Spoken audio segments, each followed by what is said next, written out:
is a very authentic morning show. No shoesies. Mike in the Morning featuring young toesies.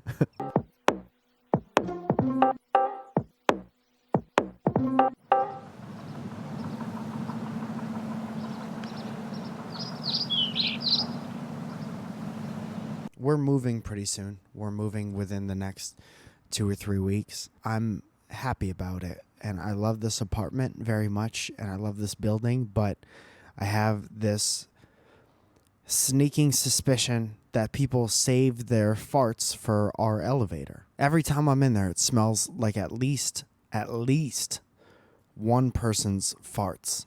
The building that we're in right now only has like 3 or 4 floors, so it's never a very long trip, and it's a very comfortable elevator. It looks like it would just be an extension of your house, so why not, right?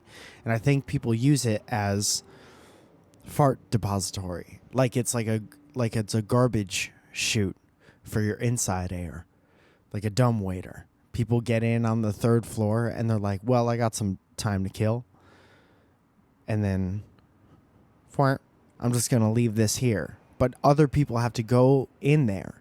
That's the problem. It never deposits anywhere. At least the garbage chute, you know that's a one-way trip. Elevator got to come back up.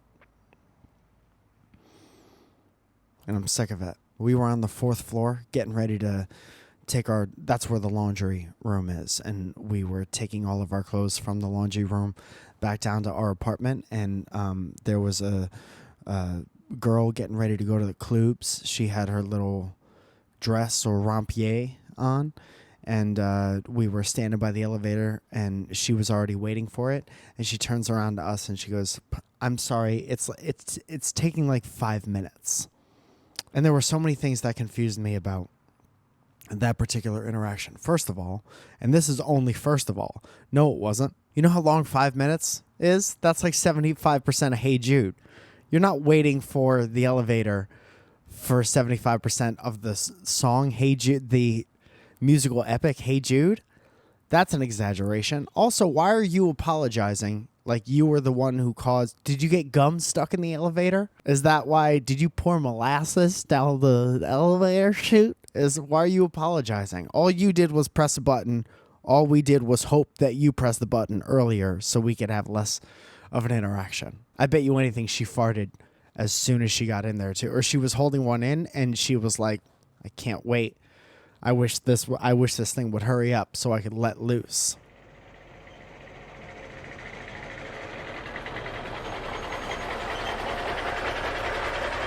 Segment number 2, LED box truck. I saw a LED box truck on the road outside of my house. If you don't know, a LED screen, like it's a regular box truck. Let me draw you a picture. And it just looks like a truck. Just picture a truck, and you got it. And each side of the box part of it was a light-up screen, like a television. And that screen was displaying one thing, an advertisement for the box truck. And it didn't change, and it didn't move. And I've never been more confused by anything in my entire life. That's exactly like building a plane, taking the time to figure out how to invent and assemble a working airplane and driving it to where you gotta go on the ground. Terrible waste of time. And I was going to tell you the name of the company, but no free advertisements here.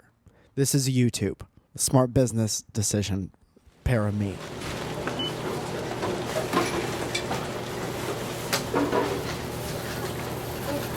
Had a fun interaction in my local Whole Foods where I've been going there every day to get water because of my organs, and it's just me, and there aren't many other people in the store, so I put 2 things, I got like 3 things in total. I put 2 things on the conveyor belt, and then I left to go get a cold water, which is in the refrigerator case or whatever, and I came back. But by that time, there was a testy woman putting her things down, and my things were already on the conveyor belt, and there were the divider things, and I did a shady thing by leaving to go get something, but also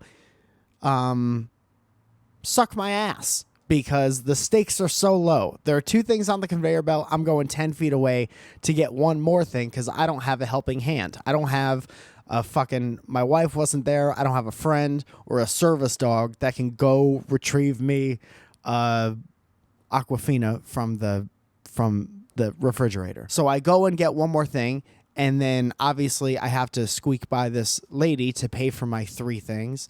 And I said, "Oh, excuse me."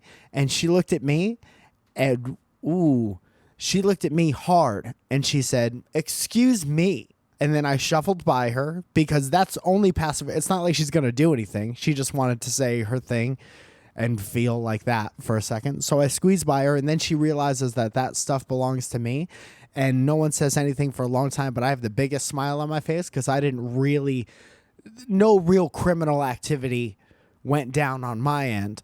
So I was just kind of calm and collected, and then she looks at me and she looks at the stuff and she goes, this is like 5 minutes afterwards, and she goes, I didn't realize that I didn't realize these were your things.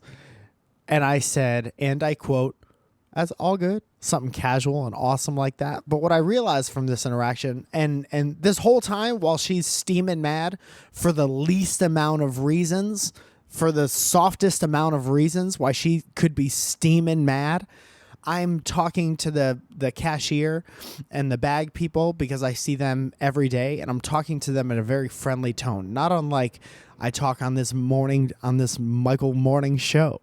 I kind of realized that people have essentially 2 different tones. They have the tone that they use with strangers, and you have the tone that you use with friends. And if you use your friend tone with strangers, you get a completely different interactive experience with that person. And I highly suggest you take the dick out of your voice. You'll have a much easier life, and people will treat you completely different, either as a friend or they will walk all over you.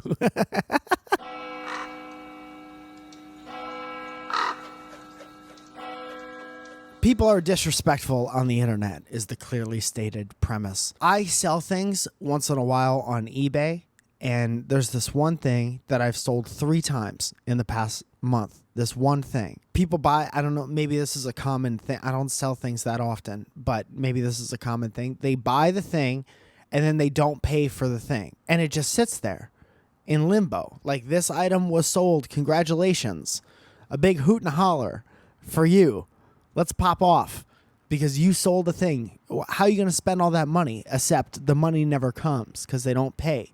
And the only excuse I could think for doing this twice in a row, is that person is dead. First time negligent, second time dead. That's the only thing that makes sense. Think about going to a real store and you're in a sporting goods store and you have a football helmet and you take your football helmet up to the cash register, and hopefully you didn't leave to go get a water for a second, piss off the person behind you, and you give the football helmet to the cashier and they say, "Okay, that'll be $47. And then you don't do anything for weeks. What would be the first thing that they do? They call the manager, and that manager asks the cash register what? I doubt the manager would ask the machine, the cash registering machine, anything. But the manager would ask the cashier, "Did you check if that person was dead? Were they dead? Or were they just hanging out? I need to see. Let's check the security camera, because why would you get in your car, go to the store, look for helmet, probably look for assistance. Where are the helmets? Find a helmet, pick it up. All the day you'll have good luck. Bring it to the cash register. And then don't finish the last thing you have to do before you drive home. Has to be dead." It's just very confusing. That's a very disrespectful thing to do. Just pay for your thing. Or don't be on eBay if you have no desire to pay for things. Why not? If you don't have the money or the desire to actually pay for the thing on the internet, just go, instead of going to eBay, go to Google Images. Worst playground I've ever been to in my entire life.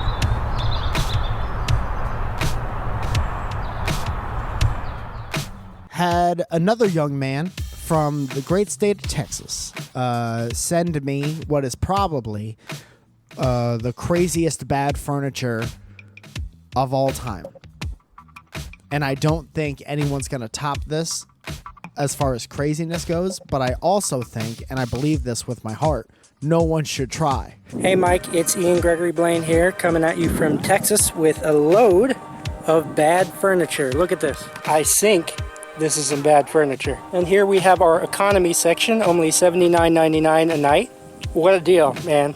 Let's quit monkeying around and get to business. This is a very special episode of Bad Furniture because this couch over here is about to be made a lot worse.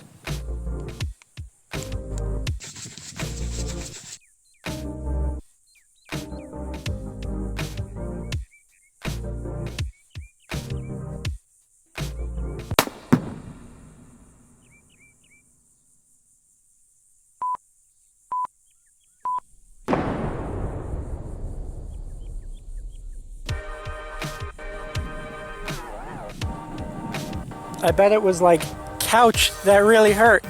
Futon? More like foo-gone. I'm here till Thursday. I don't have any more couch jokes, so I guess I'm gonna have to end it here. Back to you, Mike. Sometimes it kind of blows my mind that the bad furniture segment literally just started as me walking around my apartment complex and roasting things that people just leave in the alley. And now we've gotten one from Denmark. We've gotten one from England, all over the United States of America. And now it's this.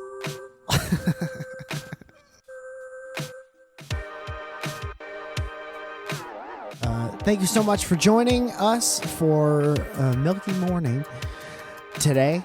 And you can join the channel if you want down below. You can get t-shirts if you'd like. There's a link for that down below as well. My whole August is filled with stand-up shows and actively trying to work on traveling, booking shows in different cities. So definitely let me know down below if you want me to come near you someplace. And also, if you'd like to be put on the guest list for the Laugh Factory show on Monday the 13th, let me know. Give me your name, email me your name, or inbox me your name somewhere and how many people you're bringing with you. And then on the 18th is the Friends and Friends show. And now I'll include a clip of what that's like so you could have that kind of experience. And then you'll see it and you'll be like, I want to be there.